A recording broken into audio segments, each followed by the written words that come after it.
Hi everyone, I'm Abong Eka. I'm the founder of Money Mentoring Minutes, and I also run AeroCorp Consulting, which is a finance and business consulting firm.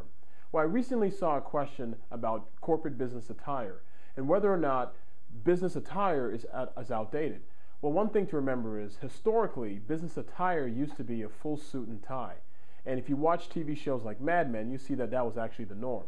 But nowadays, we've evolved to a business casual environment, which basically means khakis, polo shirt, more like a Friday thing, but usually on a everyday, regular basis. So the question was whether or not business attire is outdated. But one thing to remember, besides how historically we dressed, is also one thing we tend to forget is that being consistent with corporate culture is important. So what I mean by that is what dictates the dress code will depend on the corporation or the company as a whole. So for example, historically, companies that or firms like law firms, accounting firms, and other consulting firms where there's not really a product being sold, and you generally tend to see people or more client-facing, and it's more of a service-oriented industry, usually those tend to evolve a little bit later. And that's mainly because you don't have any tangible product or something that you're actually giving the client. It's an actual service. So all you have is the service providers and who they are and how they look actually plays a huge role in whether or not you can grow your business and get more work. If you look at a company like Apple, Apple tends to do really well, where you see Steve Jobs, he's always dressed casually in his black mock turtleneck and khakis on stage talking about the new and improved innovation that Apple has. But one of the things to remember is it starts from the top. And so Steve Jobs dressing the way he is, I'm willing to bet and guarantee that everyone else in that corporate structure dresses somewhat similarly. Now, I don't mean that they're all wearing mock turtlenecks, but what I do mean is that they're actually dressed in a more casual perspective, because their whole appearance from a corporate culture perspective is one of innovative, new and improved, and not so much stuffy and dodgy and wearing a tie and being all suited up.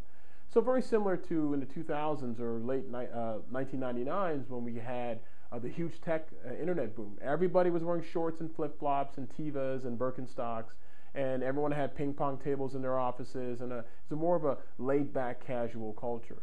So the point I wanted to make is it always depends on the corporation or the corporate culture as a whole. That will generally dictate whether or not business attire or business casual or basically what the dress code should be.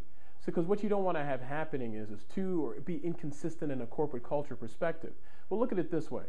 If I have a company where I have people who are client facing and I have internal employees dressing a different way, you'll tend to see a little bit more resentfulness and animosity when those two groups interact. So I have salespeople wearing suits all day, and you have people who are working in the office dressed casually.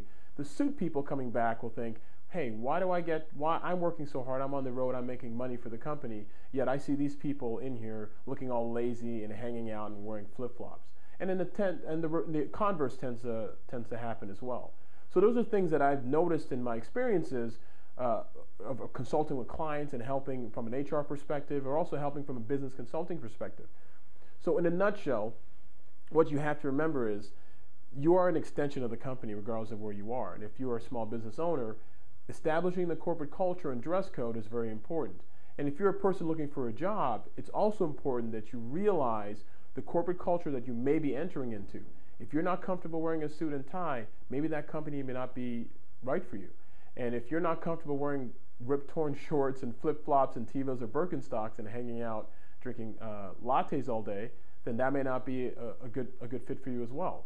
So it's always imperative for the job candidate or potential job candidate to actually do some research and learn a little bit more about the corporate culture before they go on that interview or even before they accept an offer.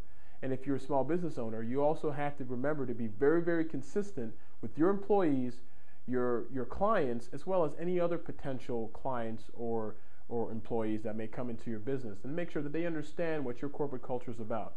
So as always, thanks a lot for watching. And again, if you have any questions, thoughts, or comments, you can always reach out to me at aerocorpconsulting.com, or you can also check me out on moneymentoringminutes.com, and I look forward to hearing from you. Thanks again.